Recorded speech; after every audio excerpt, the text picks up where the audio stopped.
သူမအိမ်မက်ထဲမှာတန်းတခေါ်နေမိတဲ့နာမည်ကသူမရဲ့ငယ်ချစ်ဦးနာမည်ဖြစ်နေခဲ့တယ်ပိုဆိုးတာကအဲ့ဒီလူဟာသူ့ရဲ့မိဘနှစ်ပါးစလုံးတိတ်ဆုံးသွားအောင်လုပ်ခဲ့တဲ့တရားခံဆိုတာကိုသူကောင်းကောင်းကြီးသိနေခဲ့တာပါဒါပေမဲ့လေသူဟာလူမသိသူမသိနောက်ွယ်မှာတော့သူမကိုအိမ်ခေါ်လာပြီးအသေးချာပြုစုဆောက်ရှောက်ပေးခဲ့တယ်အဲ့ဒီအချိန်ကျမှပဲကျွန်တော်ရကိုသဘောပေါက်သွားခဲ့ရတာပါအိုလီဗီယာရဲ့နှလုံးသားကိုကျွန်တော်ဘယ်တော့မှရနိုင်မှာမဟုတ်ဘူးဆိုတာသိလိုက်ရတဲ့နောက်ကျွန်တော်ဒီနေရာကနေထွက်သွားဖို့ဆုံးဖြတ်လိုက်တဲ့ကွယ်လွန်သွားတဲ့အကိုဖြစ်သူရဲ့ရဲတစိတ်ကိုရင်ဘတ်မှာတက်ပြီးသူမရှောင်လန်းခဲ့ရတဲ့လမ်းတွေကိုဆက်လျှောက်သူမမြင်ဘူးခဲ့တဲ့ကဘာကြီးကိုဆက်ကြည့်ဖို့ပေါ်အိမ်ရှိတကားကိုတွန်းဖွင့်လိုက်တဲ့အချိန်မှာပ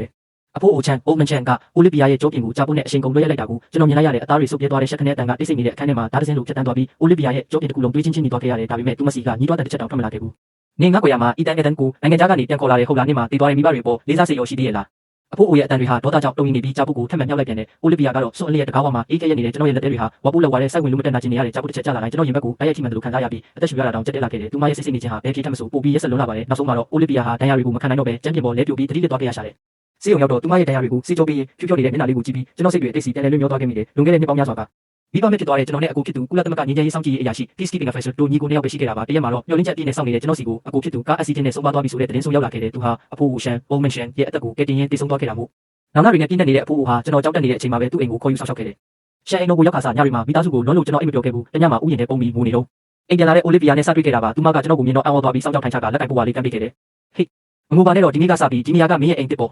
လာရောက်အောက်မှာနူးညံ့လုံးနဲ့သူမရဲ့မျက်နှာလေးကိုကြည့်ပြီးကျွန်တော်တက်မက်စွာရင်ကုန်ခဲ့ရတယ်ဒါပေမဲ့သူမကကျွန်တော်ကိုမောင်လေးတယောက်လိုပဲသဘောထားခဲ့ပြီးသူမတကယ်ချစ်တာကသူမရဲ့ငယ်ချစ်ဦးအီတန်ရဲ့ဆိုတာသိနေခဲ့တယ်အိုလီဗီယာကကျွန်တော်ကိုတိတ်ကောင်းလို့အားလုံးကကျွန်တော်တို့လက်ထက်ဖြစ်ကြလိမ့်မယ်လို့ထင်ခဲ့ကြပြီးကျွန်တော်ကိုယ်တိုင်လည်းအိမ်မက်တွေယုံကြည်မိခဲ့တယ်ဒါပေမဲ့မမျှော်လင့်မဲ့အက်ဆီဒင့်တစ်ခုဖြစ်သွားခဲ့တယ်အိုလီဗီယာရဲ့မိဘတွေနဲ့အီတန်ရဲ့မိဘတွေတောင်ပေါ်ခီးထွက်ရင်နေ့တူကြမှုနဲ့ကြုံခဲ့ရတယ်အဲ့ဒီအချိန်မှာအီတန်ရဲ့မိဘတွေကအသက်ဆန်စွာနဲ့အိုလီဗီယာရဲ့မိဘတွေကိုကာကွယ်ရေးတိုင်းဖြစ်အသုံးချပြီးသူတို့ဘာသာလွတ်အောင်ပြေကပျောက်ချင်းမလားပျောက်ကွယ်သွားခဲ့ကြတယ်အိုလီဗီယာရဲ့မိဘတွေကတော့နှင်းတွေအောက်မှာနာကျင်စွာတည်ဆုံးသွားခဲ့ရတဲ့အဲ့ဒီနေ့ကစပြီးအဖိုးအိုချန်ကအိုလီဗီယာကိုအီတန်နဲ့လုံးဝပတ်သက်ခွင့်မပြုတော့ပဲအီတန်တို့မိသားစုကိုပါနိုင်ငံပြင်ပကိုနှင်းထုတ်လိုက်တဲ့အိုလီဗီယာဟာအပြင်ဘက်မှာဘာမှမဖြစ်တယ်လို့နေပေမဲ့ညတိုင်းရက်ထဲမှာနှင်းမျောနေခဲ့တဲ့တညမှာတော့အရက်မူပြီးအီတန်ရဲ့နာမည်ကိုအော်ခေါ်ရင်ကျွန်တော်ကတင်ပေါ်မှဝင်လာခဲ့ရကနေအဖိုးကိုဒေါသထွက်ပြီးကျွန်တော်တို့ကိုအတင်းကျပ်လက်ထပ်ပေးခဲ့တာပါလက်ထပ်ပြီးနောက်အိုလီဗီယာဟာကျွန်တော်ခန်းထဲမှာအတူအိပ်ပေမဲ့သူ့မစိတ်ထဲမှာအီတန်ပဲရှိနေတာကိုကျွန်တော်သိတယ်ကျွန်တော်ဘယ်လောက်ပဲနှွေးထွေးအောင်လုပ်ပေးပါစေသူမရဲ့နှလုံးသားကတဖြည်းဖြည်းအေးဆက်လာခဲ့တယ်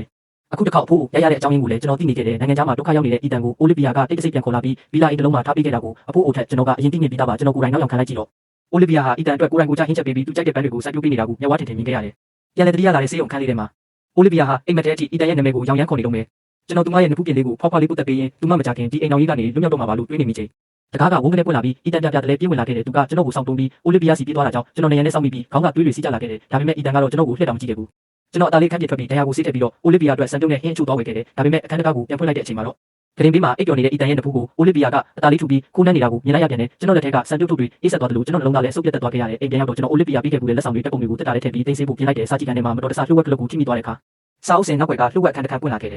်အဲ့ဒီအခန်းထဲမှ